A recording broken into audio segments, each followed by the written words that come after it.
அனைவருக்கும் சிறந்த பரிசு சாரேகாமா கார்வான். எபிசோட் 1ல இருந்தே விறுன்னு சீரியல் போயிட்டே இருக்கு. இப்ப என்னடான்னா திடீர்னு பார்வதிக்கு கல்யாணம் வரைக்கும் கொண்டு வந்துட்டாங்க. யாருக்கெல்லாம் உண்மை தெரியக்கூடாதுன்னு நினைச்சோமோ அவங்களுக்குலாம் உண்மை தெரிஞ்சிருச்சு. நம்ம பார்வதி வேற சும்மா இல்லாம அகிலா கிட்டேயே போய் அப்பா கிட்ட சொல்ல வேண்டியதெல்லாம் மாத்தி சொல்லி அடி வாங்கி திட்டு வாங்கி அப்பப்பா முடியல. சரி அதுதான் பரவாயில்லன்னா இங்க உடனே கல்யாணத்துக்கும் ரெடி பண்ணிட்டாங்க. வேற வழியே இல்லாம பார்வதி நல்லா மாட்டிக்கிட்டாங்க. அகிலாவும் சும்மா இல்லாம கையில ஒரு பத்திரத்தை கொடுத்து இதுல கல்யாணத்துக்கு முன்னாடி நீயும் உங்க அப்பாவும் சைன் பண்ணி மொத்த சொத்தையும் எனக்கு எழுதி கொடுத்துருங்க அப்படின்ற மாதிரி கேக்குறாங்க. பாவம் பார்வதி மெல்லவும் முடியாம முழுங்கவும் முடியாம பயங்கர கஷ்டப்பட்டுட்டு இருக்காங்க. இங்க என்னடானா பத்திரிக்கை எல்லாம் அடிச்சு ரெடி பண்ணிட்டாங்க போல. அதுக்குள்ள பார்வதியோட அப்பா பத்திரிக்கையை தூக்கிக்கிட்டு நேரா தர்மதுரை வீட்டுக்கு தான் போறாரு.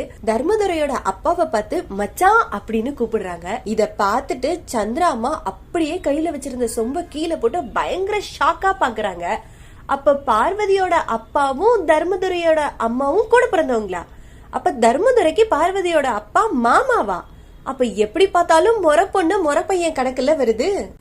அது சரி, அங்க சுத்தி இங்க சுத்தி இப்ப இவங்க ரெண்டு பேரும் ஒண்ணு சேர்றதுக்கான ரூட் கிளியர் ஆயிடுச்சு. ஆனா இந்த கல்யாணத்தை எப்படி நிறுத்த போறாங்கன்னு தெரியல. இப்ப எதுக்காக பார்வதியோட அப்பா சந்திராவை பார்க்க வரணும்? என்ன பிளாஷ்பேக்? அப்படி உங்களுக்குள்ள என்ன நடந்திருக்கும்? ஏன்னா சந்திரா பார்வதியோட அப்பாவை பார்த்த உடனே சொம்ப கீழே போட்டு ஷாக் ஆகுற அளவுக்கு என்ன நடந்தது எபிசோட் ஃபுல்லா பார்த்து தெரிஞ்சுக்கலாம். நாளைக்கு உனக்கு எனக்கு நிச்சயதார்த்தம் நடக்க போதில்ல, அதுக்கு முன்னாடி நீயும் அப்பனும் இந்த பத்திரத்துல கையெழுத்து போட்டு கொடுக்கணும். மச்சான்